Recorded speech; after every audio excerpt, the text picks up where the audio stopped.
hari ini kita akan belajar tentang Google Analytics gitu. Jadi Google Analytics ini adalah salah satu tools yang dipakai hampir kebanyakan platform gitu ya untuk mengoptimalkan seluruh activity yang ada di platform mereka, baik itu di website ataupun di aplikasi gitu. Nah, mungkin kalau yang udah pernah dengar Google Analytics, fungsinya apa, kurang lebih cara mainnya, cara narik datanya, cara display datanya, seperti apa, hari ini kita akan bahas tuntas secara menyeluruh gitu. Jadi mungkin kita awali malam ini dengan kenapa ya kira-kira orang tuh pakai Google Analytics. Nah, sebenarnya Google Analytics itu banyak yang pakai karena dia bener-bener free, gratis. Jadi semua bisa pakai Google Analytics. Setiap platform yang dibuat seperti website dan aplikasi, baik itu Android ataupun iOS, semuanya bisa di-connect ke Google Analytics. Jadi karena ini gratis, maka dari itu ini adalah salah satu tools analitik yang paling direkomendasikan dan wajib ketika membuat suatu platform gitu. Yang kedua udah jelas hampir semuanya ya, mungkin bisa dibilang semuanya gitu ya. Walaupun tools analitik yang mungkin banyak orang pakai di luar itu lebih dari satu, jadi nggak cuma Google Analytics aja, mungkin ada tools yang lain. Tapi Google Analytics ini adalah salah satu tools yang wajib diinstal gitu. Jadi udah pasti jika punya analytic tools kayak mungkin teman-teman pernah denger kayak Hotjar, Crazy Egg dan segala macam, tetap pada dasarnya Google Analytics itu diinstal. Nah, kalau ditanya Google Analytics itu gratis, terus dia tuh untungnya apa ya gitu. Jadi sebenarnya Google Analytics ini kan fungsinya adalah buat men-tracking seluruh data di dalam platform ya, baik itu website, aplikasi tadi. Nah, sebenarnya Google Analytics itu juga punya yang versi premiumnya gitu, tapi mungkin karena kebutuhannya itu harus disesuaikan ya, kan setiap kegiatan, setiap activity di mungkin suatu perusahaan atau mungkin kita lagi bangun mengerintis sebuah perusahaan, mengerintis sebuah website, merintis sebuah aplikasi. Nggak semuanya kita harus pakai tools yang premium gitu ya. Kalau ada yang gratis kayak gini ya udah pakai yang gratis aja gitu. Yang premium itu biasanya dipakai buat mungkin korporasi besar gitu yang butuh data yang lumayan dalam gitu. Jadi kebanyakan yang dipakai adalah Google Analytics yang free service gitu. Nah, terus yang ketiga itu nge-provide statistik dan laporan gitu tentang semua activity-nya kayak visitornya, transaction-nya. Jadi kalau kemarin kita udah bahas di SEO kan sebenarnya banyak banget jenis-jenis website ya. Jadi nggak cuma website standar kayak mungkin publisher atau media gitu. Terus ada juga website yang kayak dia tuh memungkinkan usernya untuk bertransaksi kayak misalnya e-commerce atau mungkin website-website yang kayak apa ya, yang seluruhnya itu memungkinkan untuk melakukan transaksi. Bisa juga website properti, bisa juga website jualan online selain marketplace, e-commerce dan segala macamnya gitu. Jadi semua laporannya semua bisa diambil di Google Analytics, dan karena Google Analytics punya Google, yang mana Google punya produk sangat banyak, satu sama lain harus saling terkoneksi. Misalnya kalau kemarin kita kan udah bahas Google Search Console untuk kebutuhan search engine optimization gitu ya. Atau mungkin teman-teman kemarin di sesi lain udah belajar juga tentang optimasi Google Ads gitu ya, YouTube Ads dan segala macamnya gitu. Nah, itu karena platformnya punya Google, itu juga bisa dikoneksikan ke Ads Google gitu. Atau teman-teman juga pernah dengar tentang Tag Manager untuk bikin event, tracking dan segala macam, itu juga bisa pakai Tag Manager di dalamnya. Jadi semuanya bisa dikoneksikan dengan Google Analytics. Nah, nanti data-data yang sudah terkoneksi tersebut bisa ditarik ke Google Analytics. Jadi kalian nggak perlu buka 2 tab atau mungkin 2-3 tab gitu, karena data kan biasanya berat ketika ditarik gitu. Kita cukup dari satu platform aja, yaitu Google Analytics. Nah, nanti penarikan datanya akan dilakukan di Google Analytics gitu. Jadi untuk mempersingkat waktunya kan lebih enak kalau kita ngelihat di satu tampilan UI aja gitu, interface satu aja di Google Analytics, terus kita tarik semua datanya gitu. Nah, yang udah pasti kita bisa custom nih. Kalau di Analytics itu kita bisa custom dashboard. Jadi kan matrix yang data yang ada di Google Analytics itu sangat banyak kan. Nah, tiap-tiap departemen, tiap-tiap divisi mungkin itu biasanya datanya nggak semuanya ditarik gitu. Kayak misalkan di Search Engine Optimization kemarin, data yang ditarik tuh apa sih? Paling cuma organiknya aja.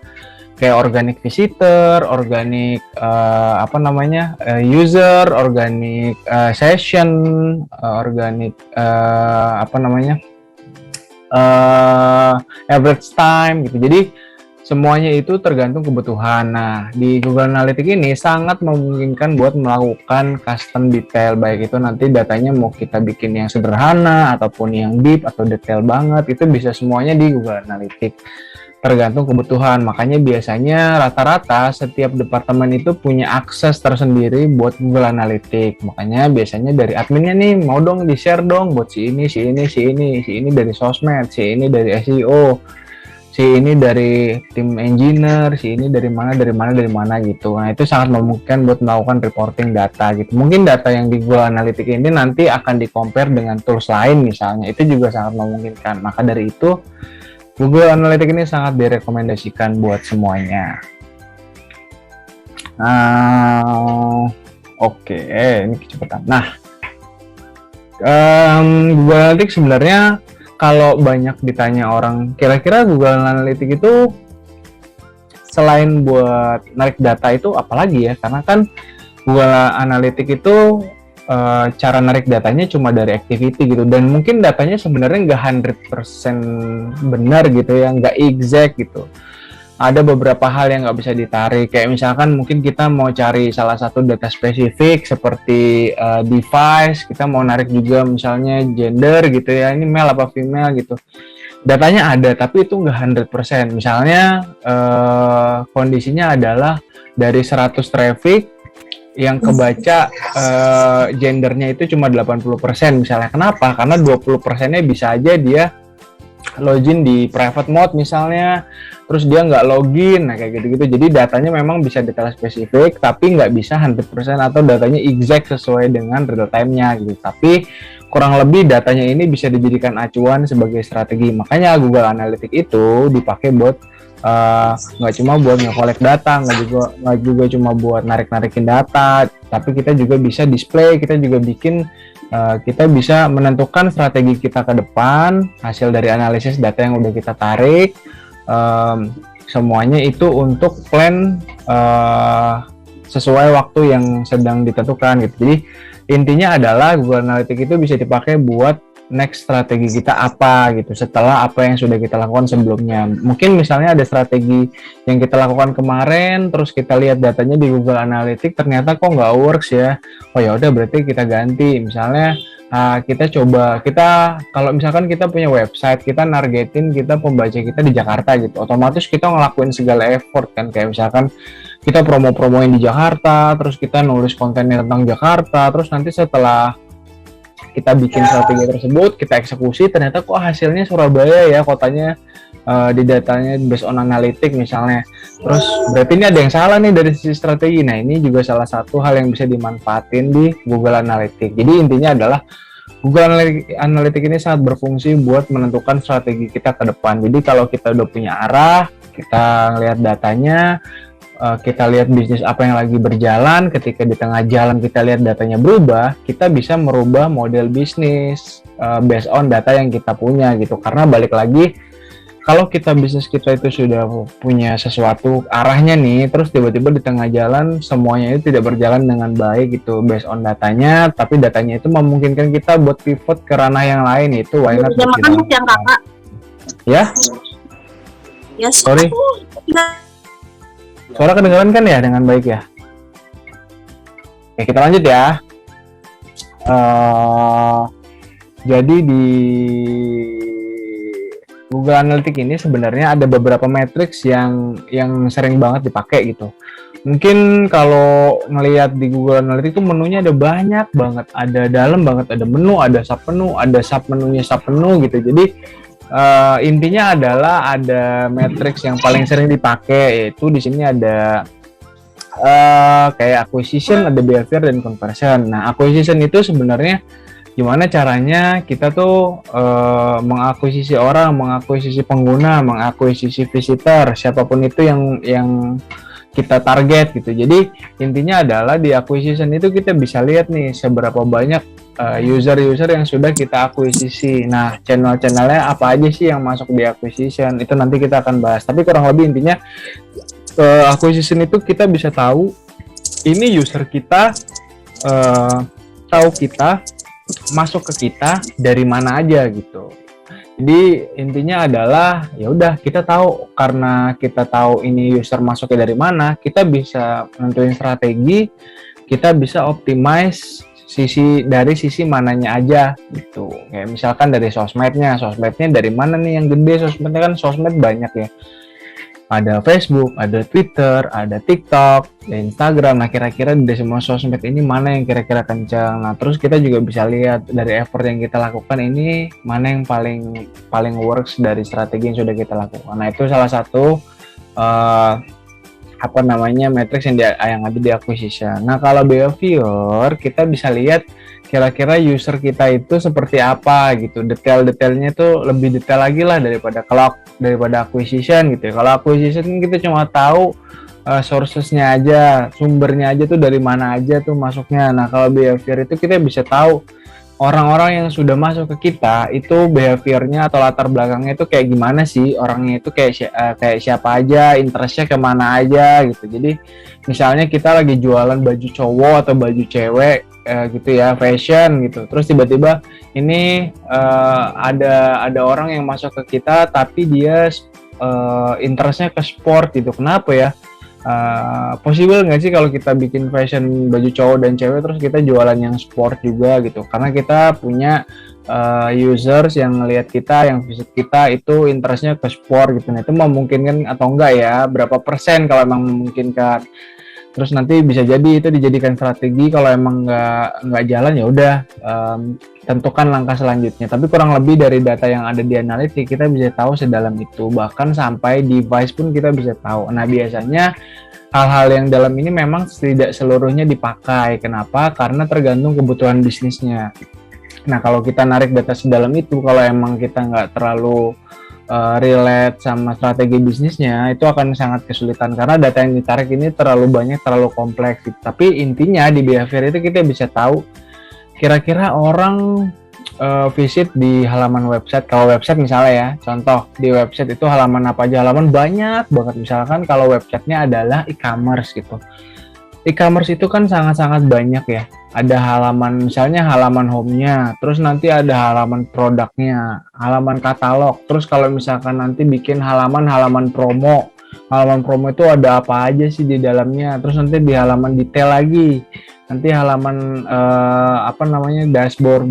halaman tokonya gitu. Nah, itu kan kita bisa lihat semua. Nah, dari hal tersebut kita bisa tahu nih produk mana yang kira-kira user suka gitu. Users tuh mampir ke sini. Terus nanti bisa aja dilihat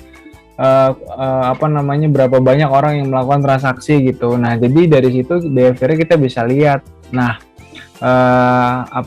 relate ke transaction itu juga adalah satu part masuknya di conversion. Kenapa? Karena kita bisa tahu berapa orang yang lihat terus convert ke transaction, yang mana mungkin goal akhirnya adalah melakukan payment atau pembayaran gitu ya. Jadi di tiap-tiap kebutuhan bisnis itu kan selalu goal akhirnya adalah transaction atau pembayaran, di mana ketika kita melakukan, kalau misalkan mungkin teman-teman kemarin udah belajar juga tentang Google Ads, Facebook Ads, itu kan ujung-ujungnya adalah conversion. Berapa uang yang udah kita burn, berapa yang udah kita spend, dari spend itu berapa persen orang kliknya, berapa persen orang yang beli barang kita gitu. Nah, itu kan semuanya ada di conversion.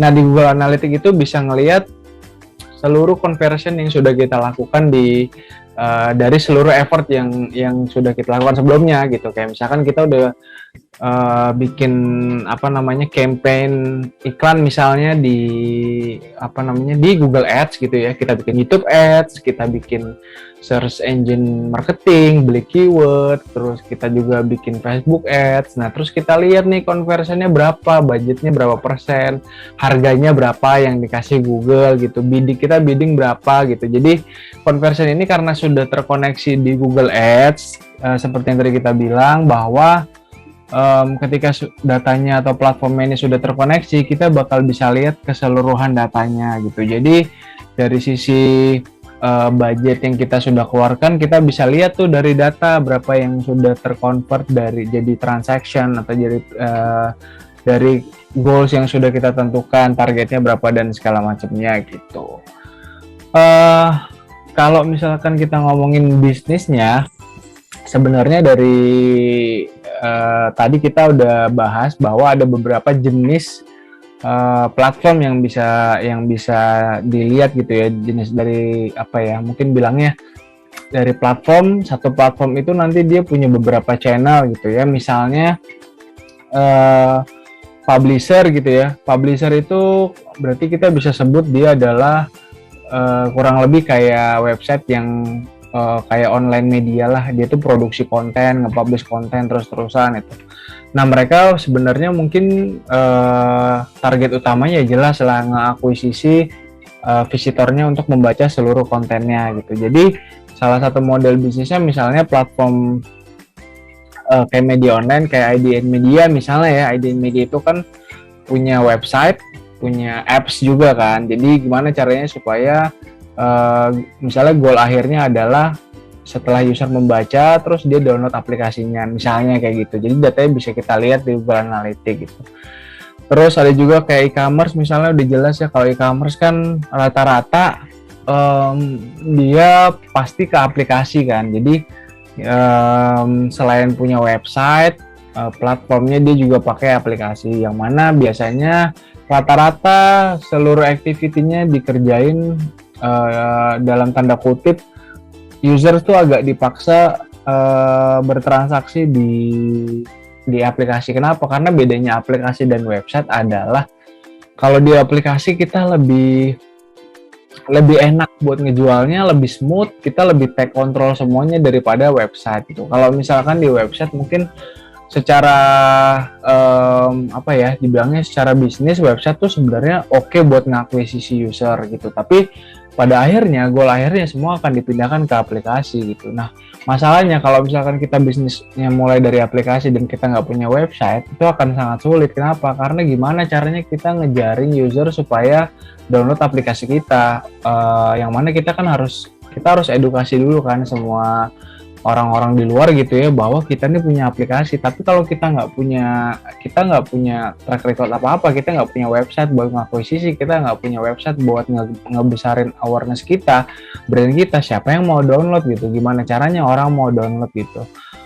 Maka dari itu sebenarnya website kayak e-commerce kebanyakan kalau misalkan dia bikin promo otomatis dilariin ke aplikasi gitu. Kayak misalkan bikin promo apa, syarat dan ketentuannya dilakukan di aplikasi dan segala macamnya. Nah maka dari itu sebenarnya bisnis yang kayak sekarang itu rata-rata semua dipindahkan ke aplikasi. Tapi untuk mengakuisisi website sangat-sangat diperlukan. Balik lagi karena yang tadi kita nggak mungkin user tuh nyuruh user download tanpa mereka tahu apa nih brand kita, apa nih titik poin kita tuh ada di mana, kita bisnisnya tuh dari sisi mana gitu. Kalau website kan kita bisa diakses dari mana aja, di mana aja gitu. Yang penting punya internet, punya browser, udah itu aja, sama punya gadget tentunya ya. Jadi tentu saja bisnis model e-commerce ini sangat-sangat perlu Google Analytics untuk melakukan tracking datanya gitu. Nah kalau lead generation site itu sebenarnya biasanya banyak kurang lebih website yang sebenarnya nggak terlalu kompleks, nggak terlalu ribet, simple, tapi dia bisa ngasilin uang gitu. Nah menghasilkan uangnya dalam bentuk apa sih? Macam-macam gitu. Ada bisa dalam bentuk transaksi, terus direct kontak gitu. Kayak misalkan mungkin teman-teman pernah lihat website yang sebenarnya ini sederhana, kayak cuma satu halaman, tapi dia tuh dijelasin informasi semuanya. Terus akhirnya dia endingnya entah dia lempar balik lagi ke website marketplace atau dia lempar ke direct kontak to WhatsApp, misalnya ada button WhatsApp-nya dan segala macam, terus dia bisa transaksi di situ dan segala macamnya gitu. Jadi kurang lebih ini kayak sebuah lead generation satu, kayak mungkin bisa dibilang kayak landing page, atau mungkin bisa dibilang halamannya isinya tuh kompleks tentang apa bisnis kita, terus kita harus kontak kemana, harus ngapain gitu. Jadi users nggak terlalu lama ngelihatnya gitu. Kalau kayak e-commerce kan ini produknya banyak, terus katalognya juga ada sangat beraneka ragam gitu ya. Terus user pasti bakalan pilih-pilih kan, terus bakal komparasi gitu. Nah kalau ini mungkin nggak ada komparasinya sama sekali, karena dia udah tahu ya udah produknya itu cuma ini gitu. Kalau mau ya ayo beli gitu. Makanya biasanya kalau ini langsung generate biasanya langsung ke generate transaction, karena biasanya dia tahu nih, oh ya udah barangnya ini gitu, kita nggak perlu komparasi lagi gitu.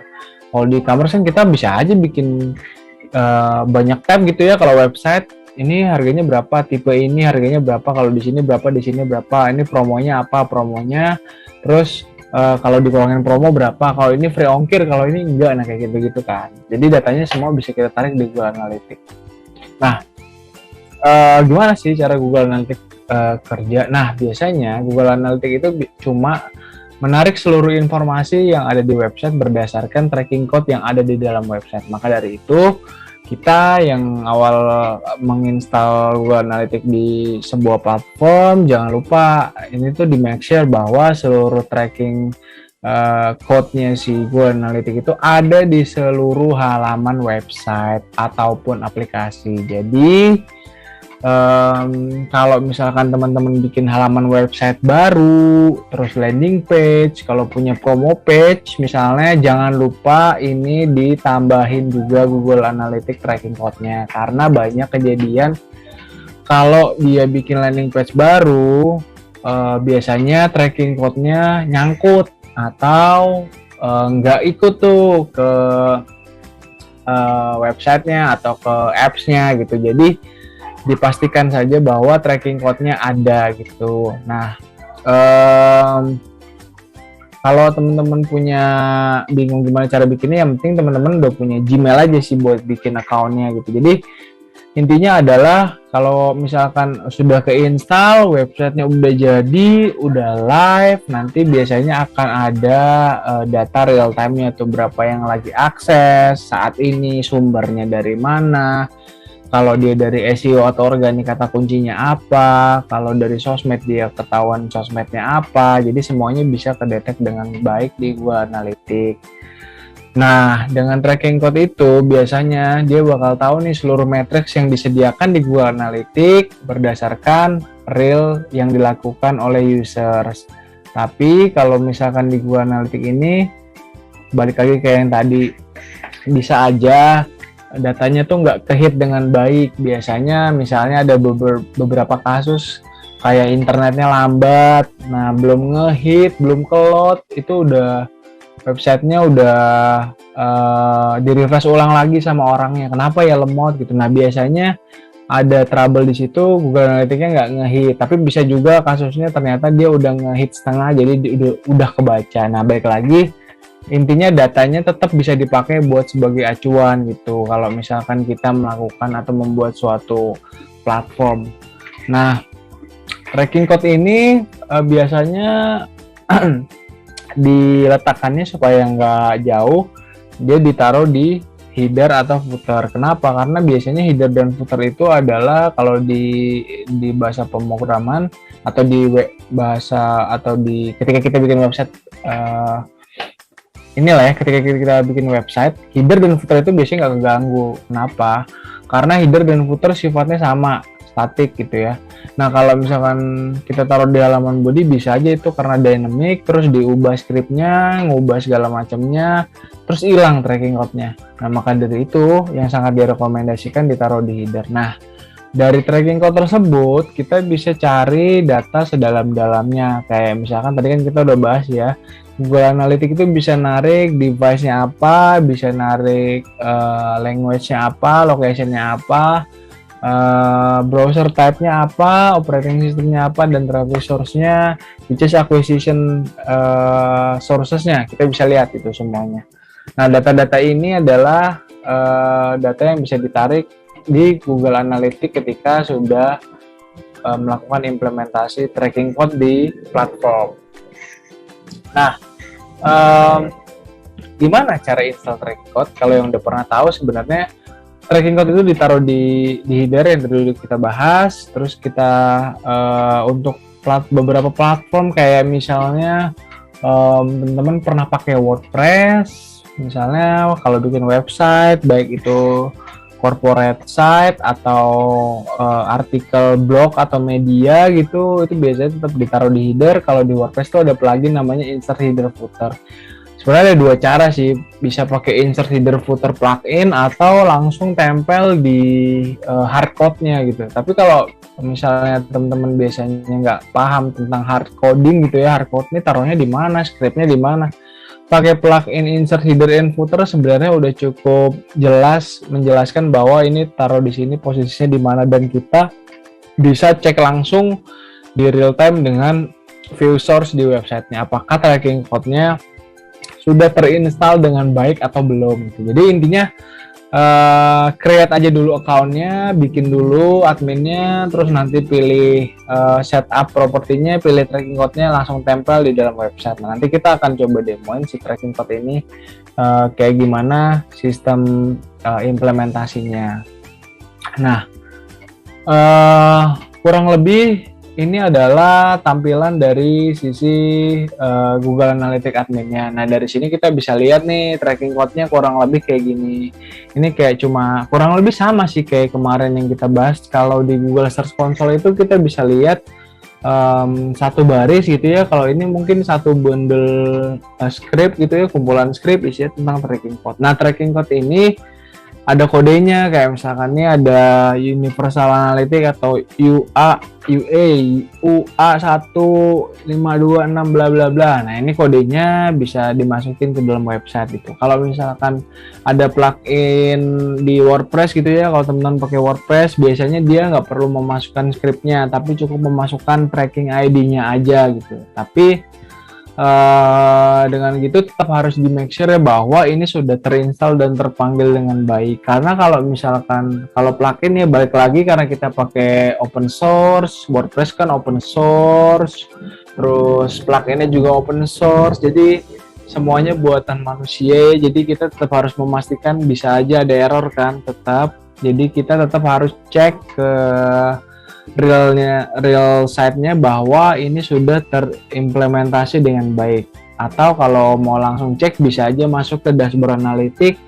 Teman-teman bisa buka di private mode gitu, misalnya di incognito, buka websitenya, halamannya dibuka-buka aja, coba tes, terus nanti langsung cek di real time-nya apakah sedang ada user yang membuka halaman yang teman-teman buka itu. Jadi kita bisa lihat di real time-nya langsung gitu. Nah, karena di sini banyak settingannya, sebenarnya ini nggak perlu di satu persatu di setting, cukup tracking code-nya aja, sisanya berjalan dengan sendirinya aja, nggak perlu detail-detail satu persatu dicek dari sisi settingan si Google Analytics-nya.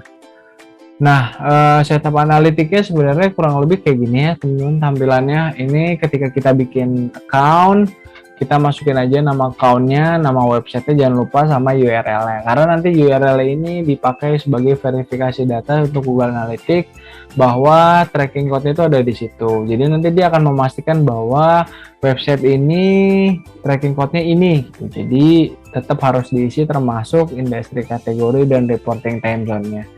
Karena kalau ini semuanya nggak diisi, dia nggak akan bisa ke setup Google Analytics ya. Kenapa? Karena ini balik lagi semuanya akan menentukan nanti hasil display dan showing reportnya gitu. Kalau misalkan teman-teman nggak ngisi industri kategorinya, terus nanti nggak masuk, apalagi reporting time zone-nya, semua waktunya akan berantakan dan biasanya nggak sesuai. Karena data-data di Analytics sedetail itu kayak yang tadi kita bahas.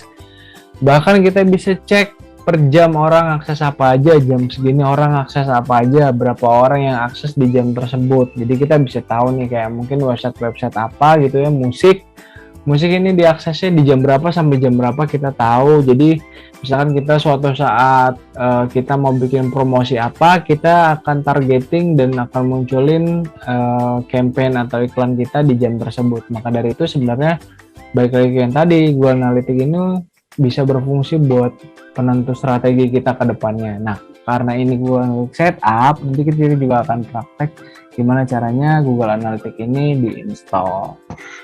Nah, untuk interface-nya sebenarnya kurang lebih kayak gini. Nah, sekarang itu Google Analytics udah beberapa waktu terakhir lah, Google Analytics itu udah mulai promosi kita dimigrasi atau dipindahkan untuk Google GA4 atau Google Analytics 4. Tapi secara tampilan sebenarnya secara pribadi agak sangat sulit ini ya, kita ngelihatnya dari sisi interface. Mungkin karena udah terlalu lama juga ngelihat tampilan lama yang lebih kompleks dan lebih detail.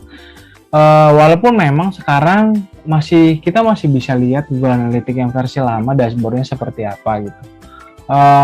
Kalau kita lihat tampilannya ini ya, kita bisa lihat bahwa di sini ada all account yang kita punya.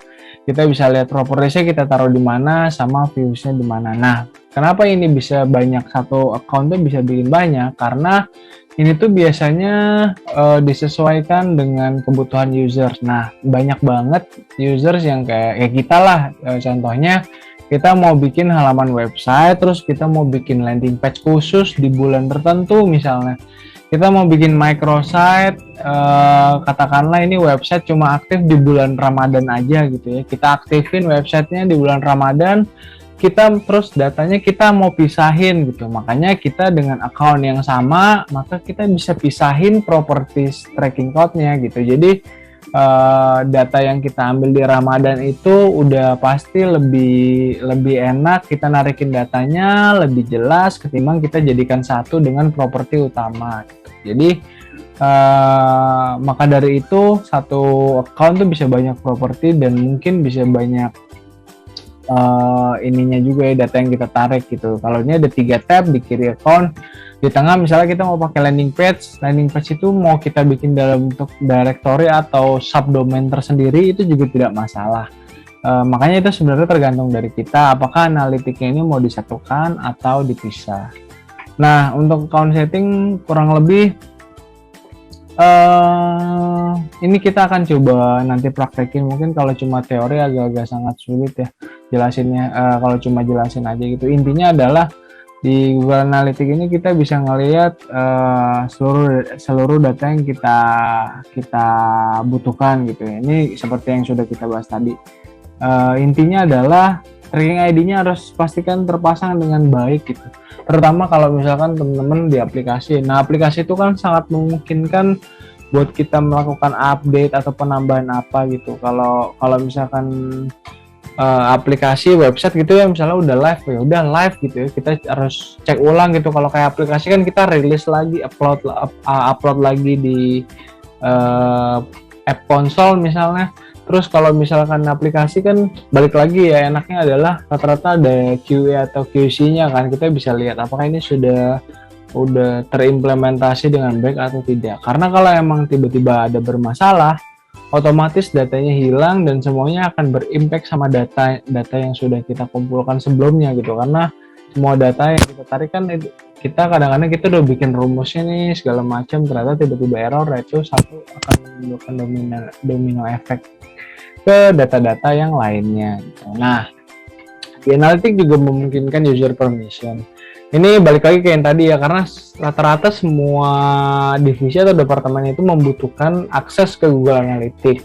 Tapi nggak bisa semuanya juga punya level user yang sama, termasuk kalau di content management system atau CMS kan juga ada pembagiannya ya, kayak ini si A editor, apa dia writer doang ataukah dia kolaborator doang gitu. Jadi tergantung levelnya apa. Nah, kalau dari support admin udah pasti bisa semuanya, bahkan bisa take out user, remove user. Kalau misalkan di suatu perusahaan dia ini masuk terus minta akses terus tiba-tiba dia resign karena data sangat penting untuk perusahaan, maka yang megang super admin harus orang-orang yang dipercaya biasanya. Nah, untuk editor biasanya ya udah dia bisa ngeliat semuanya. Sebenarnya semua aksesnya tuh udah bisa dilihat sih dari sisi editor. Cuma emang nggak bisa nge-remove dan nge-add user aja gitu. Nah, untuk collaborate level itu users yang ada di level ini bisa nge-share seluruhan dashboard segala macam gitu. Termasuk read and analyze ya udah cuma bisa lihat aja gitu. Jadi kurang lebih permissionnya di Google ada ini. Nah, untuk layout sebenarnya kurang lebih ini adalah yang akan kita bahas lebih mendalam nanti, bahwa ada banyak banget menunya. Ini adalah menu utamanya ada di Google Analytics, dan di bawah ini sebenarnya kita bisa breakdown lagi sih, kayak di real time tuh ada apa aja sih, di audience tuh ada apa aja sih, di acquisition tuh ada apa aja sih, di behavior tuh ada apa aja sih, termasuk di conversion juga. Kalau di admin kan tadi kita udah bahas ya, kurang lebih fitur-fiturnya apa yang ada di admin. Nah, tapi di menu-menu yang lain kita bisa cek sedetail itu untuk tiap-tiap menu yang ada di sini. Nah, contohnya di real time audience gitu ya. Ini gambaran dasarnya aja ya, bahwa di real time itu kita bisa lihat seluruh activity yang ada saat ini yang sedang berjalan. Misalnya real time kita lagi ada 2 ya, terus tiba-tiba ada yang baca lagi 3, 4, 5. Di real time itu kita akan lihat itu bergerak 5, terus tiba-tiba jadi 4. Nah, makanya kalau trafficnya tinggi biasanya angkanya berputar cepat naik. Nah, kalau misalkan di media gitu ya, misalnya di media online, terus dia punya banyak kategori. Nah, biasanya redaksionalnya atau pemimpin redaksinya atau redaktur pelaksananya, dia tuh di ruangannya punya banyak layar gitu. Nah, ini layarnya isinya Google Analytics real time gitu. Jadi, misalnya di kategori finance, sport, lifestyle, terus entertainment, terus bisnis dan segala macam, itu layarnya kelihatan. Nah, biasanya mereka udah punya data nih. Misalkan tiba-tiba di finance tuh sekarang kita biasanya ada 20.000. Kok ini cuma 3.000 ya? Ada apa nih gitu. Terus kalau misalkan datanya tiba-tiba tinggi, jadi drop, itu dia bisa tahu ini kira-kira permasalahannya ada dari mana ya? Apakah dari kita? Apakah server kita tiba-tiba down? Atau kayak emang kita lagi kena masalah sama Google misalnya? Atau kayak user bermasalah dari sisi providernya? Nah, itu semua bisa dilihat dari real time report ini. Jadi kita bisa tahu nih, termasuk juga yang megang di beberapa departemen ya. Di real time report itu kita bisa lihat data yang bergerak di real time itu sumbernya dari mana. Jadi kita bisa tahu, misalnya real time-nya ada 10.000, kita bisa tahu nih, seperti biasa kalau dari organik misalnya dari search engine optimization, oh ini tuh biasanya organic traffic itu ada sekitar 8.000 nih dari 10.000. Kok ini cuma 4.000 ya? Kenapa ya? Apakah Google lagi melakukan perubahan algoritma gitu? Ataukah misalnya dari Google-nya kita tuh banyak banget dihilangin dari Google? Kenapa ya di de-index kita mental-mental gitu? Nah, jadi intinya dari real time report itu kita bisa lihat seluruh data real time. Nah, kalau di audience kita bisa lihat sedalam apa audience yang kita punya. Jadi di audience ini menunya sangat banyak, kayak yang tadi kita bahas. Kita bisa lihat gendernya, kita bisa lihat ini audience kita siapa, kita bisa lihat si audience kita ini locationnya dari mana, ngaksesnya, browsernya apa, device-nya apa, jam berapa dia akses, dan lain-lain. Jadi audience ini dipakai jatuhnya kayak kita mau mengidentifikasi user gitu. Kayak kita misalnya mau membangun brand persona gitu ya. Kita harus tahu dulu dong, kalau misalkan suatu saat kita mau bangun suatu usaha gitu ya, brand persona kita di sisi kiri misalnya, terus tiba-tiba di tengah jalan kayak yang tadi kita bahas, data yang masuk itu kok nggak menunjukkan bahwa kita ada di sebelah kiri gitu, tapi ada di tengah gitu. Apakah kita ngubah brand persona gitu? Nah, jadi audiens ini bisa dipakai untuk itu. Kita bisa tahu gimana ya user itu sama kita itu engage-nya kayak seperti apa, terus si audiens ini interestnya kemana, interestnya sama gitu. Karena misalnya kan kita punya 10 produk, belum tentu seluruh produknya itu angkanya sama kan, pasti ada yang unggul, ada yang kurang gitu. Jadi kita harus tahu audiens kita untuk menentukan kita tuh ada di mana gitu, pembaca kita atau visitor kita tuh dari mana aja, pengguna kita tuh siapa aja. Jadi dalam bisnis audiens Google Analytics ini sangat penting karena ini yang menentukan, balik lagi dari sisi bisnis. modelnya. Nah, kalau di acquisition report ini balik lagi, acquisition seperti namanya aja ya udah acquisition, kita nge-akuisisi seluruh users yang ada di muka bumi inilah gitu bahasa gampangnya. Jadi karena di muka bumi ini ada banyak banget orang gitu ya yang mengakses internet, maka kita juga bisa dong nargetin mereka supaya kita akuisisi nih mereka supaya ada di platform kita gitu. Macam-macam caranya tentunya. Nah, di acquisition data ini kita bisa lihat nih berbagai macam sumber gitu. Karena kita kan melakukan effort bikin strategi segala macam. Kita tahu dong kita strateginya dari mana aja. Misalnya dari sosmed strateginya apa? Dari ads strateginya apa? Dari organik strateginya apa dan segala macamnya gitu. Jadi seluruh effortnya itu kita bakal review gitu. Setelah kita lakukan kita ada peningkatan nih di organik tapi di ads kurang, mungkin karena iya budgetnya kita kemarin kita kurangin nggak keserap dan segala macam. Terus dari sosmed kita gimana, kayaknya kurang nih dari sisi Twitter boostnya, ya udah kita nanti bikin aja, terus kita hire KOL dan segala macam misalnya ya, seleb tweet segala macam supaya dia support campaign kita, terus bantuin kita dan segala macam. Jadi acquisition report ini lebih ke channel apa yang kira-kira maksimal gitu, karena ini juga menentukan kan, misalnya dari channel yang ada gitu, mana budget yang paling besar, mana yang effortnya paling besar, mana yang hasilnya paling besar. Nanti semuanya itu dikalkulasikan sebagai sebuah strategi kedepannya di masing-masing departemen atau divisi gitu. Jadi kita nggak bener-bener mengerjakan sesuatu itu tanpa arah gitu. Jadi semua data yang ada di Google Analytics ini bisa kita gunakan semaksimal mungkin untuk mengakuisisi visitor atau orang-orang di muka bumi ini gitu. Nah, nextnya ada behavior report, ada conversion. Nah, admin kalau bisa dijelasin ya kurang lebih kayak tadi lah fungsinya gitu, yang bisa dimanfaatkan. Nah, di behavior report ini kita bisa lihat seluruh konten kita. Kita punya, kalau website ya misalnya, kita punya halaman website apa aja sih. Terus kalau di aplikasi kita punya halaman apa aja nih di apps yang udah kita develop nih. Kira-kira ada yang kurang nggak? Semuanya bisa lihat di behavior. Jadi di behavior itu kita bisa tahu seluruh konten yang kita punya. Terus bagaimana konten ini bekerja untuk menghasilkan traffic gitu. Kalau misalkan kita ngecek satu halaman misalnya kita punya halaman about us gitu ya. Ini about us dalam 1 bulan tuh nge-generate 1000 traffic misalkan. Nanti dilihat tuh dari about us itu. Ini 1000 traffic dari mana gitu halaman about us kita. Apakah dari Google, apakah dari sosmednya dari mana. Misalnya apakah dari LinkedIn, makanya banyak orang yang pengen tahu kita gitu.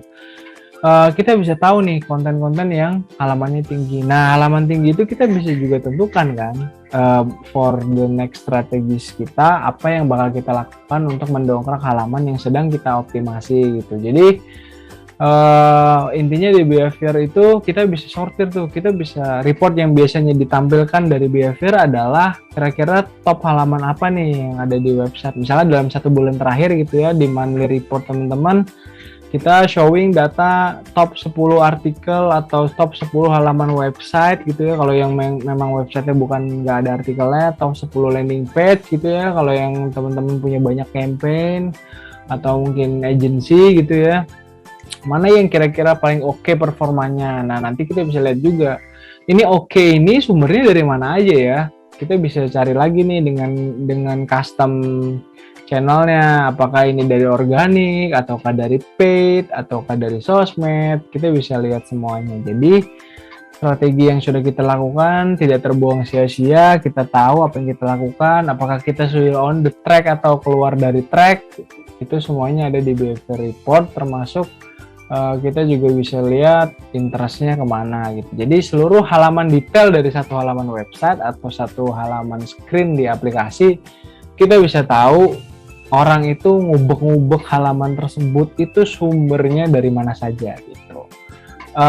Untuk report yang sering ditampilkan udah pasti ya, kalau kita main weekly, bi-weekly, monthly, terus quarterly, kayak gitu-gitu kita bisa cek dulu. Jangan lupa di Google Analytics ini kita bisa pilih ada date selectornya kan, ada date range-nya. Kita mau set dulu nih berapa nih periode yang mau kita tarik datanya. Nah biasanya data analytics itu kalau misalkan datanya sangat-sangat besar, let's say kita perusahaan media dengan produksi konten sehari 10.000 konten misalnya, dengan banyak banget jurnalis dan banyak banget writer gitu ya. Nah, analitik biasanya datanya akan nggak bisa ditarik dalam waktu 1 hari misalnya. Kita tarik data per kemarin. Ini kan udah ganti hari nih, misalnya hari ini tanggal berapa nih? Misalnya hari ini tanggal 30, kita tarik tanggal 29, berarti harusnya karena 29 sudah lewat 00 kan, itu harusnya kita bisa tarik kan. Nah tapi karena datanya terlalu banyak, biasanya datanya akan sedikit delay gitu, karena datanya lumayan kompleks dan banyak. Itu bisa kelihatan sih tandanya dari hijau atau misalkan oranye gitu. Kalau misalkan udah selesai, datanya akan berarti sudah selesai diproses. Nah permasalahannya kalau kita narik datanya belum selesai, ketika kita bikin datanya tinggi, besoknya kita cek ulang lagi, datanya bisa turun atau bahkan bisa naik gitu. Jadi kita tunggu finish datanya dulu. Tapi kalau misalkan website sedikit, biasanya itu akan lebih cepat sih, kita bisa lihat di range datanya gitu, untuk periode data yang akan kita cari. Untuk date range comparison kita bisa lihat bahwa kalau misalkan di sini kita conditionnya adalah ketika kita mau cek report atau performa website atau aplikasi kita bisa compare data gitu. Nah ini tuh sebenarnya bisa dilakukan di semua platformnya Google, termasuk Search Console kemarin. Kita bisa cek seluruhnya di platform ini, di Google Analytics. Kita bisa compare datanya. Jadi ketika kita bikin report, kita misalnya mau bikin matrix page view, kita tarik di tanggal 1 sampai 30 Maret, misalkan kita bandingkan full Maret, kita bandingkan ke full Februari. Nah misalnya dalam 1 bulan, perbedaan 2 bulan tersebut, kita tuh punya data berapa, page view kita berapa, visitor kita berapa, jumlah orang yang akses berapa, sessionnya berapa. Terus kita bisa lihat tuh di situ datanya akan tertampil. Ini naik berapa persen dari bulan lalu, turun berapa persen dari bulan lalu. Nah data tersebut yang kita jadikan acuan buat strategi kedepannya gitu. Jadi dengan data range comparison ini kita bisa narik data kapanpun yang kita mau gitu. Jadi misalnya kita mau compare data tahun ini, misalnya kita mau, kalau startup misalnya kita mau tarik data dalam 1 tahun ke belakang dong, di sini bisa banget kita compare 1 tahun ke belakang dengan 1 tahun sebelumnya lagi gitu. Datanya kita udah growth berapa persen ya dari seluruh matrix yang kita butuhkan, baik lagi sesuai kebutuhannya gitu. Walaupun mau narik datanya semua juga nggak masalah, tapi biasanya balik lagi sesuai data yang dibutuhkan. Nah ini adalah line graph yang bisa kita lihat gitu ya. Ini datanya setelah kita tarik, ini di periode sekian, datanya sekian. Nah dengan data ini kita bisa lihat tuh datanya stabil nggak, terus tiba-tiba spike nggak, terus tiba-tiba drop nggak gitu. Kalau misalnya di drop, misalnya kenapa di hari tersebut drop ya, baru kita nanti cari tahu historinya apakah ada hal yang bikin ini drop, kayak misalkan server down atau segala macam gitu, kayak tadi yang kita bahas. Tiba-tiba ini dari 10.000 misalkan kok ini jadi 1.000 ya, ini aneh banget, anomali apa bagaimana gitu. Atau mungkin kemungkinan keduanya adalah dari sisi Google Analytics-nya. Bisa aja Google Analytics-nya itu ketika dia udah narik memproses data, ada data yang nyangkut tertinggal, akhirnya datanya ngedrop dan nggak ketarik. Nah itu harus dipastikan kembali, kita cek 2-3 hari ke depan apakah data tersebut sudah mengalami perubahan atau belum. Jadi intinya dengan adanya line graph ini kita bisa lihat datanya itu seperti apa bentuknya lah gitu, apakah stabil atau tiba-tiba cenderung naik turun. Nah itu kita bisa lihat datanya. Dengan kita lihat datanya nih, kita misalkan nemu nih, ini kok ada yang tiba-tiba drop nih di tanggal berapa nih, tanggal 24 Januari. Nah kita bisa pilih lagi ke date selectornya di tanggal 24. Nah tanggal 24 itu ada apa sih data-datanya, apakah ada salah satu halaman website yang tiba-tiba punya menghasilkan traffic tinggi, punya kata kunci tinggi, terus ternyata websitenya error misalnya, entah karena kita typo atau apa, ngerubah atau kita redirect. Nah itu juga harus kita cek lagi. Nah kalau dari sisi ini kita bisa lihat metrik selektornya nih, ada macam-macam nih. Misalnya kita narik data satu halaman website gitu ya, ini ada halaman home atau halaman about us gitu ya. kita mau lihat detail di halaman website ini, kira-kira orang session durasinya berapa lama ya, page view-nya berapa ya, page per session-nya berapa, bounce rate-nya berapa. Nah, itu semuanya kita bisa lihat di sini. Termasuk duration selector juga kita bisa lihat seberapa pengaruh si halaman website ini gitu. Nah, ini adalah overall report yang ada di Analytics. Jadi kita bisa lihat nih, usersnya berapa, new usersnya berapa, sessionnya berapa, number of sessionnya berapa, PV berapa, page per session berapa, bounce rate dan bla bla bla bla bla bla. Jadi kita bisa lihat lah datanya gitu, kurang lebih kayak gini. Nah, ini datanya kalau kita compare bisa muncul tuh datanya berapa banyak halaman website yang kita lihat itu. Jadi kurang lebih dengan data yang udah muncul di sini kita bisa tahu nih, oh iya ini ada returning visitor-nya kecil banget, nih visitor-nya gede, berarti kita cara acquisition-nya bagus. Tapi kenapa returning visitor-nya kecil ya? Berarti sebenarnya ada yang mungkin salah nih ketika orang udah masuk ke kita, orang tuh nggak betah. Kenapa ya? Nah, itu yang bisa di analisis lebih dalam lagi. Kenapa orang-orang retention-nya kecil gitu ya, dengan dia nggak mau return back to our site misalnya. Jadi data ini bisa dijadikan patokan itu. Nah, matrix yang ada di Analytics balik lagi ya, ini sedikit review matrixnya, ada session, user, page view, mungkin belum pernah dengar atau mungkin agak asing atau mungkin teman udah pernah lihat tapi bingung.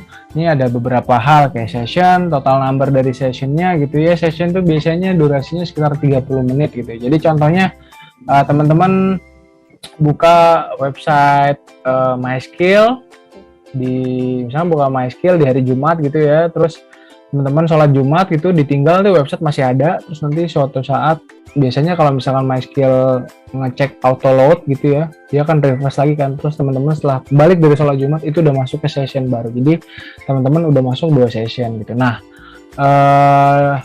kalau user itu udah jelas ya, itu total unique-nya gitu, user yang visit itu berapa banyak gitu, hitungannya beda sama session gitu. User ya udah satu user gitu, kayak unik aja, sama kayak page view. Tapi kalau bedanya, kalau page view itu satu user bisa mengakses lebih dari satu page view, bisa juga akses lebih dari satu session. Kayak tadi misalkan yang user yang sholat Jumat, dia mengakses 2 session, satu session bisa aja dia buka halaman 3, misalkan 3 halaman website, bisa halaman home, terus dia pindah ke about us, terus pindah lagi ke halaman produk, ke service misalnya, terus nanti setelah ganti session dia masuk lagi ke halaman detail artikel dan segala macamnya. Itu adalah dia mengakses berapa page view gitu, lebih dari 6 misalnya 6 gitu ya, dengan session 2 session dan 1 users gitu. Jadi kalau page per session jelas ada rata-ratanya aja sih, rata-rata ini orang berapa ya per session tuh dia ngeliat berapa halaman gitu dari seluruh total user yang akses si halaman website atau aplikasi kita gitu. Nah, kalau session duration sama average rata-ratanya ya, berapa banyak nih orang session duration.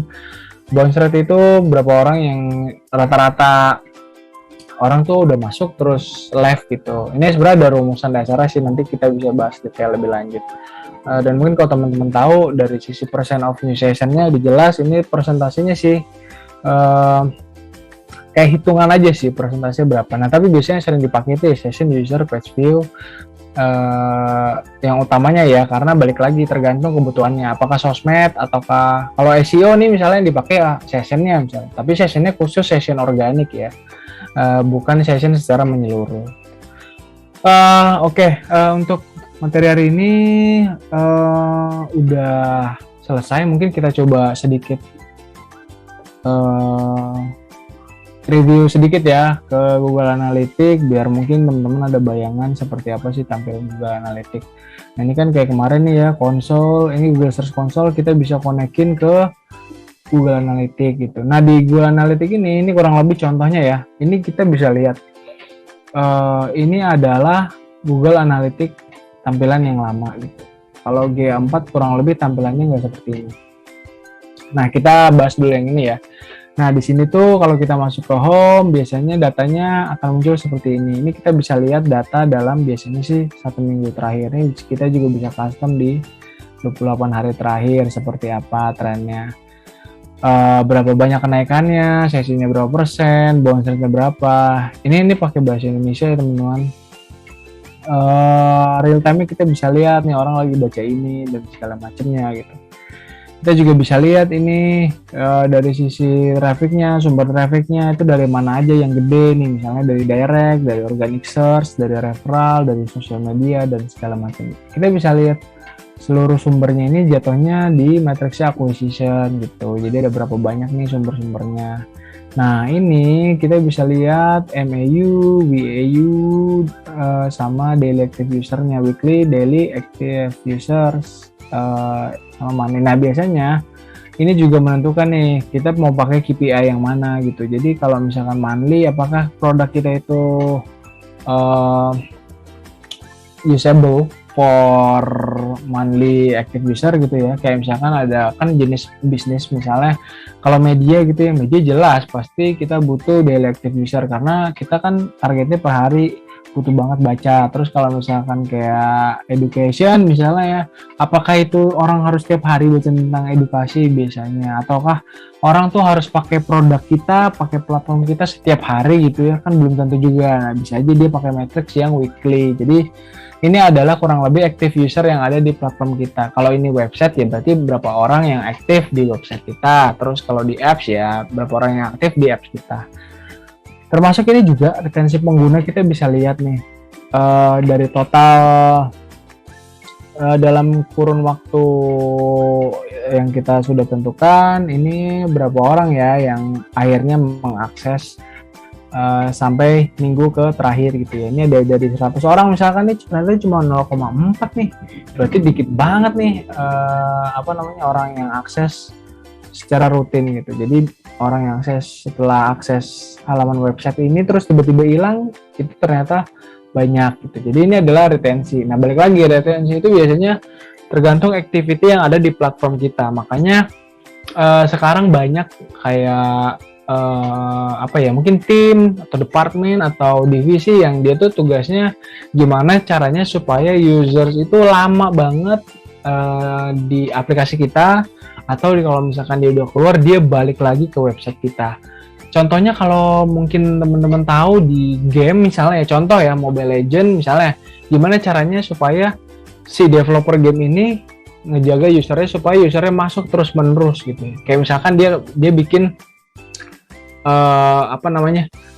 sign in setiap hari supaya orang tuh balik lagi dapat bonus apa, terus nanti kalau masuk berapa lama berturut-turut dapat bonus skin misalnya. Nah, itu kan salah satu bentuk activity di sebuah platform supaya usernya tuh kejaga retensinya gitu. Jadi retensinya tetap bagus. Dari 100 orang tuh yang main Mobile Legends, berapa orang tuh yang kemakan sama strategi-strateginya, termasuk kalau misalkan di website lain bikin kayak gimmick-gimmick lah, bikin inilah, share ini dan segala macam.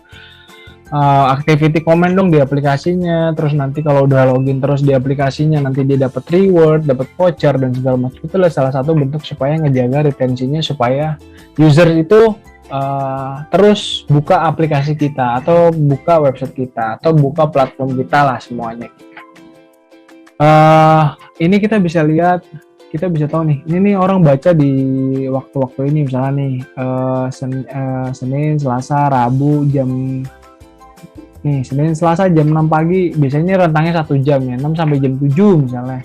Itu ada 152 orang. Nah, biasanya ini juga menjadi penentu nih. Oh, ternyata orang suka baca berita kita di pagi nih, karena biru banget di pekat, sama di sore nih. Jadi dia siang nggak baca kita nih. Kenapa ya? Apakah karena siang kita beritanya kurang, ataukah orang tuh kalau dari rentang siang tuh lumayan sibuk, waktunya cuma dipakai buat istirahat aja karena makan doang gitu, terus lanjut aktivitas kerja lagi. Nah, itu juga menjadi faktor kalau di website yang mungkin kayak publisher atau berita. Nah, balik lagi ya, tapi tergantung jenis website dan bisnisnya. Kita juga bisa akses seluruh negaranya, termasuk juga device yang akses tuh seperti apa. Ini juga balik lagi karena kemarin kita tahu bahwa users yang paling banyak adalah user yang akses dari mobile. Nah, ini penyesuaian adalah custom. Kita bisa custom sebenarnya, cuma di sini nggak ada custom, nggak dibuat custom. Nah, kita bisa lihat nih custom datanya yang mau kita bikin. Tinggal bikin aja sih. Misalnya ini kita bisa lihat ini connect ke data studio, tampilannya kurang lebih akan seperti apa tampilannya yang mau dibutuhin gitu ya. Apakah kita butuh matrix semuanya, atau kita hanya page view aja, session aja dan segala macam gitu. Jadi semua datanya bisa kita tarik di sini. Ini misalnya Google Analytics Acquisition Overview-nya, kita bisa lihat datanya, user versus new usernya berapa, ini berapa banyak yang akses gitu ya. Conversionnya berapa karena kita di sini website nggak pakai ads, jadi kita nggak targetin conversion juga karena nggak ada transaction juga kan di sini. Jadi kita bisa lihat semua datanya di sini. Nah, masuk ke real time ini kayak yang tadi di dalam real time ini kita bisa lihat beberapa submenu lagi. Ini ada location, ada traffic source, ada konten, ada peristiwa, ada conversion. Nah, itu semuanya datanya bisa kita lihat di sini. Intinya adalah ini tergantung masing-masing departemen sih kita mau lihatnya gitu ya. Kalau misalkan sosmed dia bisa tahu lah rata-rata daily real time-nya berapa gitu ya. Terus kalau udah sore menjelang sore turun jadi berapa. Nah itu biasanya bisa dilihat di data real time. Nah kalau di audience kita bisa kita lihat juga nih macam-macam sebenarnya data yang bisa kita lihat. Di sini lumayan banyak banget nih. Datanya jangan lupa ya teman-teman, ini dicek dulu berapa lama durasi yang mau kita tarik datanya. Kita bisa lihat ini ringkasannya seberapa banyak gitu ya. Ini kita mau lihat negaranya mana, bahasa yang dipakai apa, kotanya kota mana yang paling banyak gitu ya. Jakarta, Pekanbaru, negaranya negara apa yang akses. Nah ini balik lagi kalau kontennya teman-teman bilingual gitu ya, ada 2 bahasa yang mungkin harus dioptimasi ulang lagi ya. Misalkan orangnya akses dari mana aja. Kalau ada konten Inggris mungkin masih masuk akal lah. Kalau ini dari luar negeri misalkan bisa aja nih orang Indo yang di luar negeri atau orang Indo yang pakai VPN, biasanya kayak gitu. Browser, OS, semuanya bisa dicek di sini. Berapa orang yang akses gitu ya, sistem operasinya apa aja. Terus active user ini yang baik lagi nih, berapa banyak nih active usernya, daily-nya, weekly, di weekly, monthly kita bisa cek, kita bisa compare juga nih. Misalnya kalau kita compare kita bisa compare nih, kita compare 1 minggu sebelumnya ya. Nanti datanya kurang lebih akan kayak gini, kelihatan nih, ini ternyata ini 284 dari 397 berarti dia minus 28%. Ini naik 5%, ini minus 4%, ini plus 2%. Datanya itu bisa kita showing ke manajemen atau ke atasan bahwa kurang lebih daily active user kita mengalami kenaikan dan penurunan nih tergantung periodenya gitu.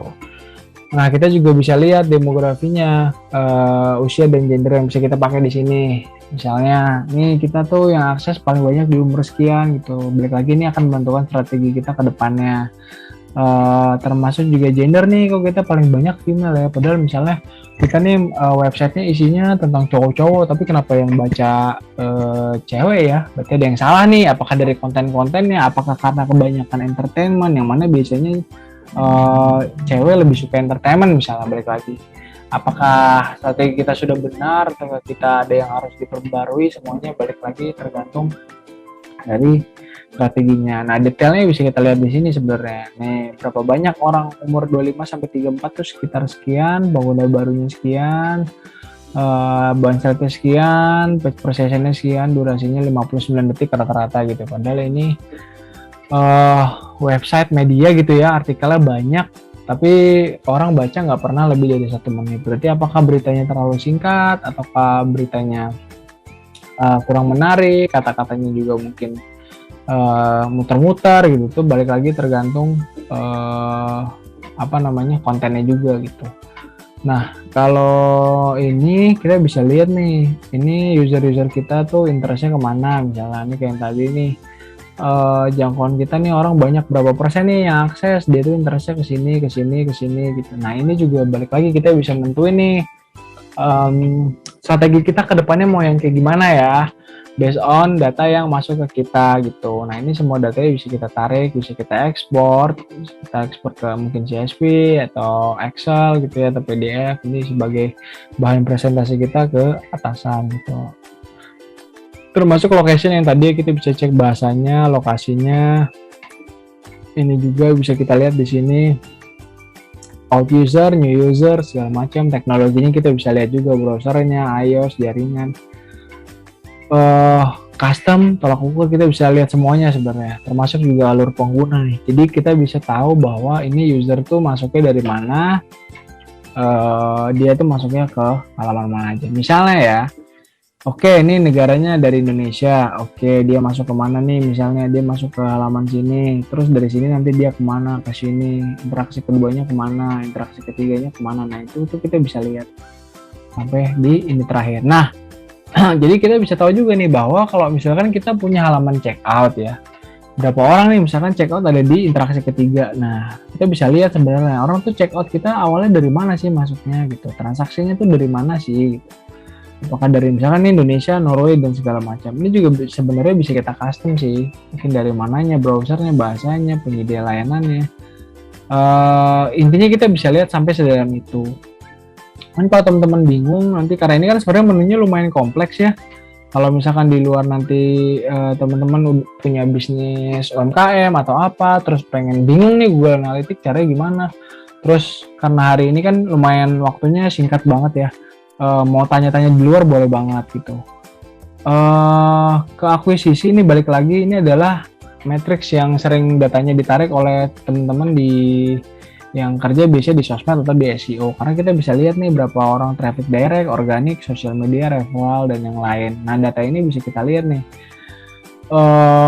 Kira-kira kalau misalkan dari sini datanya berapa, komparasinya berapa gitu. Ini dari sekian traffic nih, sekian, sesinya sekian. Nah, kita bisa tahu bahwa ini ada persentase juga bahwa organik ini cuma 42% misalnya dibanding dengan direct yang lebih tinggi ini di 50%, sisanya cuma 6%, 1% gitu.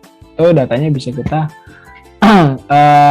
tampilin juga. Nah, ini Google Ads, Search Console, sosial media, campaign, itu baik lagi. Ini yang penting jangan lupa ini selalu dikonekin. Nah, dengan kita koneksi ini ke Google ini datanya semua bisa kita tarik di sini. Satu saja. Ini datanya sudah pasti persis kayak data yang ditarik di sini. Semuanya sama.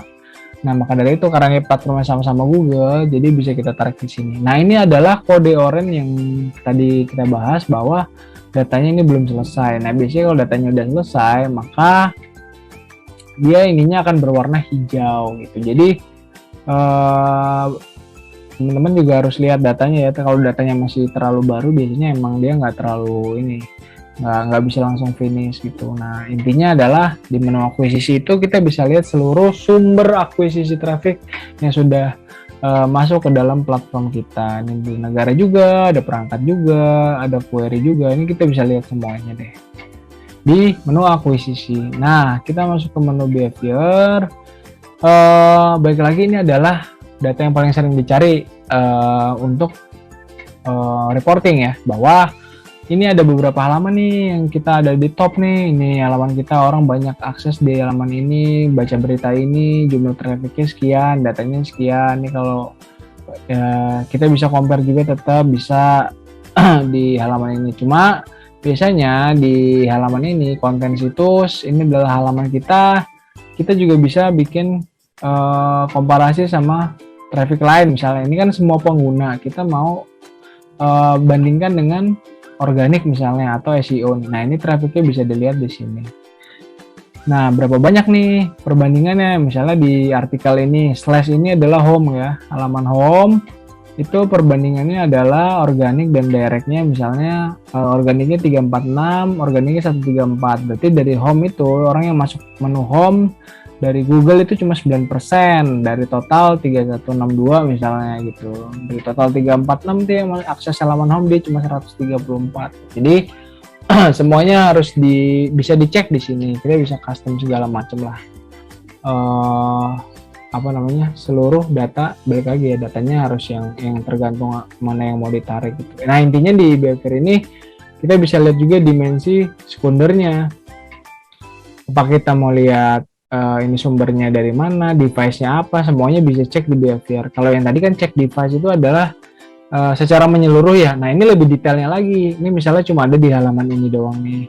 Nah, apakah di halaman ini kita mau lihat secara detail misalkan? Apakah ada artikel sponsor misalnya? Ini artikel sponsor, halamannya landing page, microsite, itu semuanya bisa dicek.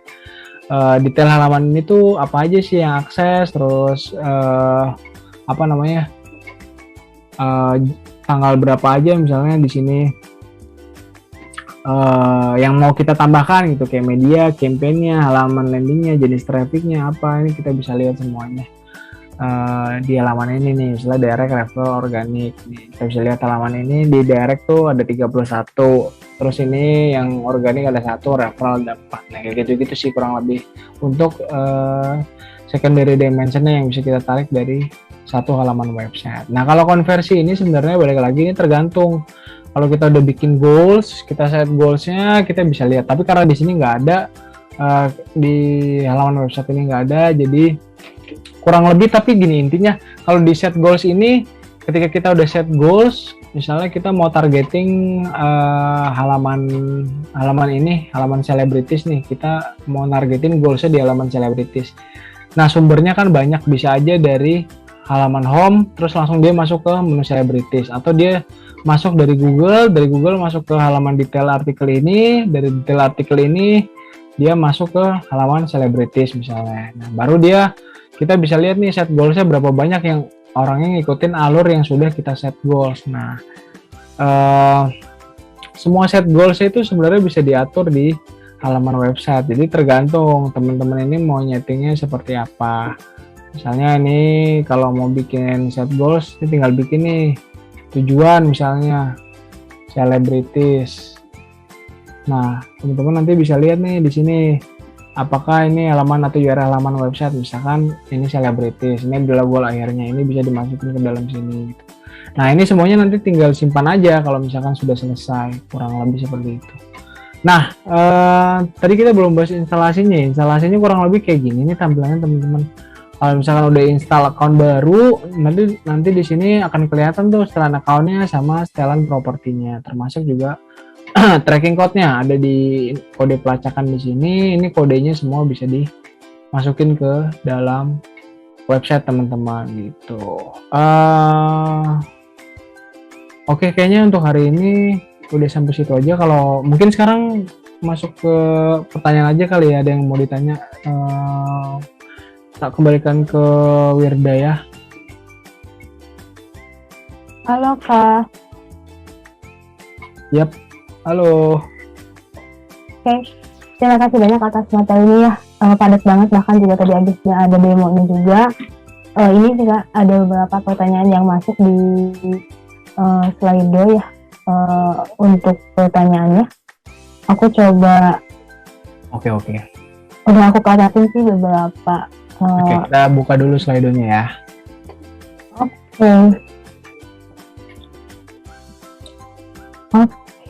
Oke, sip. Kak mau tanya, Google Analytics cuma bisa buat lihat insight website, apa bisa buat lihat traffic Twitter? Oh, nggak bisa. Kalau Analytics itu cuma bisa ngelihat karena dia bekerja dari tracking code yang ditanam, jadi Google Analytics cuma bisa ngebaca traffic dari website atau platform yang kita tanemin ininya aja. Nah kalau Twitter tuh punya tool sendiri, Twitter Analytics gitu. Jadi kalau ditanya mau lihat account manifest atau segala macam, itu cuma bisa lihat di account Twitter Analytics-nya. Dan juga yang bisa lihat analitiknya Twitter itu ya cuma akun tersebut. Kita kan di luar akun tersebut, kita nggak bisa lihat sama sekali. Kalau mungkin udah pernah tahu Twitter Analytics, sebenarnya tiap bikin akun Twitter terus nanti masuk misalnya lagi bikin Twitter tweet atau apa, itu biasanya ada activation your analytics di Twitter gitu ya. Itu biasanya bisa dilihat deh. Jadi intinya adalah kalau mau lihat akun Twitternya itu nggak bisa gitu. Nah ini analitik coba lihat ya, kurang lebih kalau misalkan di sini ada ininya nih, ada logo analitiknya nih, ini kayak gini aja nih. Nah ini untuk Twitter Analytics gitu. Jadi di Google Analytics kita sama sekali nggak bisa ngelihat, tapi kita bisa lihat traffic yang ada di website kita yang sumbernya dari Twitter. Nah itu kita bisa lihat gitu. Tapi kalau dari sisi Twitter, tweetnya itu kita nggak bisa sama sekali gitu.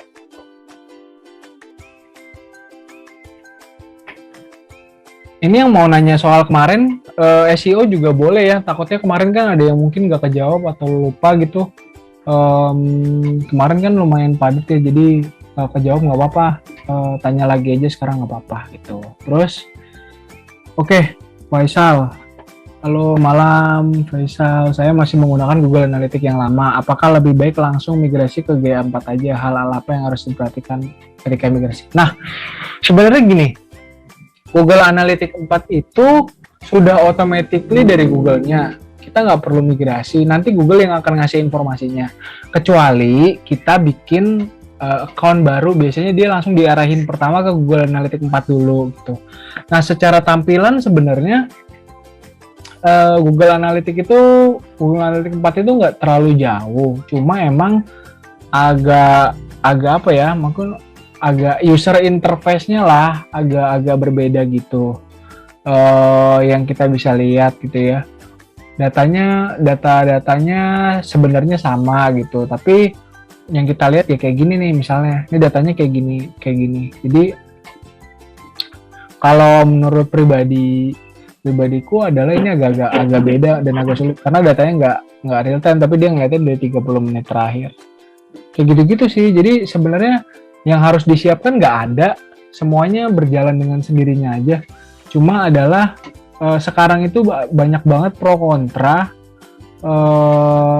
tentang Google Analytics 4, lebih ke fungsinya sih. Jadi ini fungsinya akan lebih apa ya, dari sisi tampilan pun akan berbeda gitu. Terus jenis report yang ditarik juga mungkin datanya sama, tapi mungkin cara nguliknya sih agak-agak sulit gitu. Kalau teman-teman nggak biasa ngulik, akan sangat sulit nih ngelihat data ringkasan reportingnya, karena kayak ya udah ini bakal kayak gini aja. Kurang lebih sih sama sebenarnya, cuma ya udah karena dia tampilannya, misalkan kita mau narik behavior aja itu agak-agak sulit kan, karena kita nyari cuma ini akuisisi, ringkasan akuisisi, jadi menunya tuh diubah-ubah gitu loh secara tampilannya kayak gini. Terus ya udah kayak gini aja, karena kayak gini kan agak susah nih, kita dia dibagi grid per grid gini kan. Terus kalau yang tadi kan kita lihat lebih gampang ya, maksudnya kita bisa custom, kita bisa set secondary dimensionnya gitu. Kalau ini ya udah cuma kayak gini aja, kita agak sulit buat explore lagi karena menu-menunya itu terbatas, secondary dimensionnya nggak ada, custom channelnya. Emang secara tampilan lebih kekinian sih, cuma ya itu tadi sih, intinya adalah nggak ada yang perlu disiapin, nggak usah dimigrasi ulang, nanti dari Google yang akan ini. Kalau misalkan biasanya kan Google punya produk baru, pasti produk lamanya dimatiinnya akan ada pemberitahuan kan, ini dalam waktu berapa lama kita akan mematikan. Jadi tenang aja, nggak usah khawatir, tidak ada yang perlu disiapkan tuh.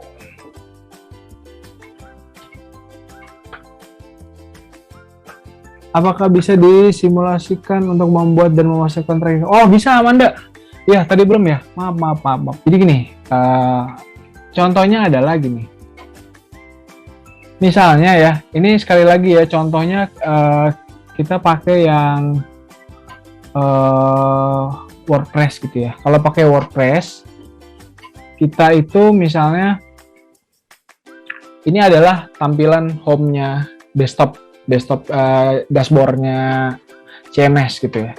Kalau misalkan tadi siapa namanya, Amanda, misalkan mau naruh tracking code, kalau tracking code itu kan ditaruhnya di header ya.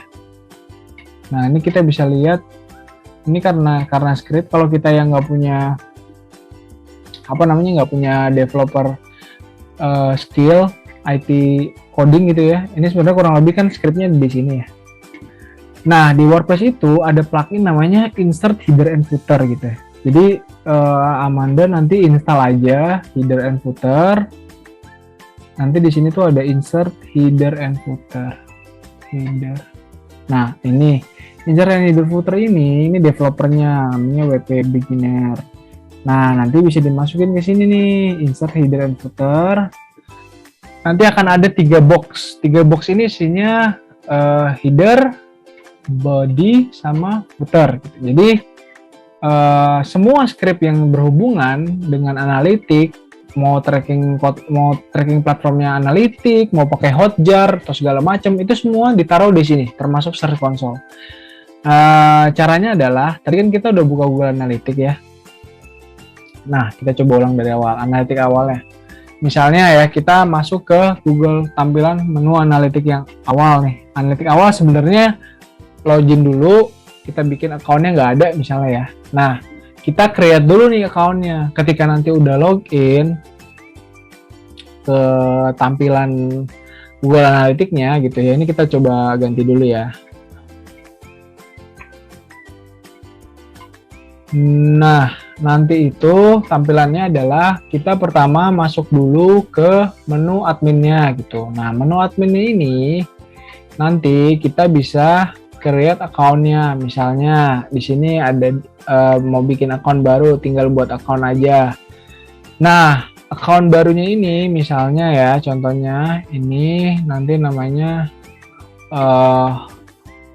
Amanda.net misalnya. Nanti ini tinggal di checklist saja. Terus nanti tinggal diisi nih, misalnya di sini nama propertinya Amanda.net misalnya. Terus di sini zona waktunya jangan lupa Indonesia. Nah, ininya nanti jangan lupa ini udah auto, ininya pakai IDR misalnya. Nah, nanti ketika udah ini sebenarnya cuma buat ini aja sih, data misalnya kecil, ya udah ini cuma mau tahu mau ke customer terus buat nih account-nya gitu ya. Nih checklist, terus nanti setuju. Nah, setelah setuju nanti bakalan udah kayak gini tampilannya. Nah, ini tinggal masuk ke website. Tampilannya ada 3 nih, iOS, API Android, iOS, pilih yang website. Nah, ini nanti tinggal masukin nama websitenya aja nih. Nah, ini namanya misalnya Amanda.net. Nah, ini www.amanda.net misalnya ya. Nah, nanti aliran datanya ini nanti akan muncul scriptnya atau tracking code-nya gitu ya. Ini macam-macam nih, bisa pakai teks itu segala macam. Nah, ini di copy terus nanti dimasukkan ke insert header and footer. Misalnya di sini ya. Anggaplah ini kosong ya, misalnya kosong. Set. Nah, Tara Amanda masukinnya ke sini, set. Terus nanti save gitu. Nah, nanti cara ngeliatnya tinggal buka amanda.net-nya misalnya ya, terus nanti di ini aja, di apa namanya, di klik tekan tombol control plus U atau view source, jadi nanti akan kelihatan nih kayak gini. Nah, nanti tinggal dicari aja nih kodenya berapa, UA berapa, UA atau apa gitu. Nah, nanti akan ketemu datanya di sini. Kalau ini datanya masih not found, di sininya 0, berarti sebenarnya tunggu waktu sekitar 10 menitan aja biar analitiknya ngebaca skripnya dulu gitu, Amanda.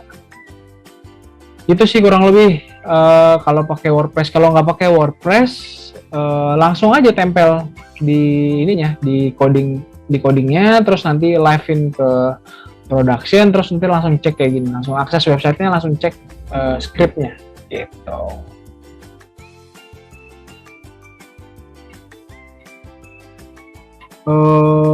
Apakah datanya bisa diekspor ke Excel dan spreadsheet? Bisa. Ini tadi kan udah coba ya, kita coba balik lagi dulu ke data yang ini. Sorry. Kita masuk ke data yang ini. Nah, misalnya gini ya, kita coba demoin contoh, kita mau ngambil data top artikel selama 1 bulan. Nah, kita masuk ke behavior, masuk ke konten situs, kita cek di semua halaman gitu ya. Nah, semua halaman ini kita tarik dulu nih periode datanya, misalnya Februari. Oke, Februari itu 1 sampai 28. Oke, kita tarik dulu datanya ya. Setelah datanya ketarik, nanti ada menu di atas kanan nih. Ada simpan, ada ekspor, ada share, ada insight. Tuh, kalau mau ekspor, pilih yang ekspor. Tergantung nih mau ekspornya untuk versi apa, bisa PDF, spreadsheet, bisa Excel gitu. Kalau PDF nanti akan nge-generate PDF, kalau misalkan nanti Excel, dia akan generate ke Excel. Ini contohnya coba kita ekspor ke PDF, terus nanti kita ekspor ke Excel misalnya. Nah, ketika nanti dia datanya udah selesai, kita bisa cek datanya di sini. Kurang lebih tampilan datanya seperti ini. Nah, ini kan data image ya. Kalau mau data yang emang datanya angka, itu semua bisa muncul di Excel gitu. Misalnya contohnya nih, set data satunya kita bisa lihat bahwa nih datanya ada nih. Nih datanya. Nih tayangannya segala macam, berapa banyak, rata-rata waktu, berapa banyak gitu bisa kita lihat gitu. Nah, ini kalau mau datanya kan cuma ada 10 ya. Data di sininya diperbanyak aja. Ini tuh 10 karena datanya yang showing per page itu cuma 10. Mau dibikin 100 juga bisa sebenarnya. Gitu. Jadi ini tergantung mau ditarik berapa banyak.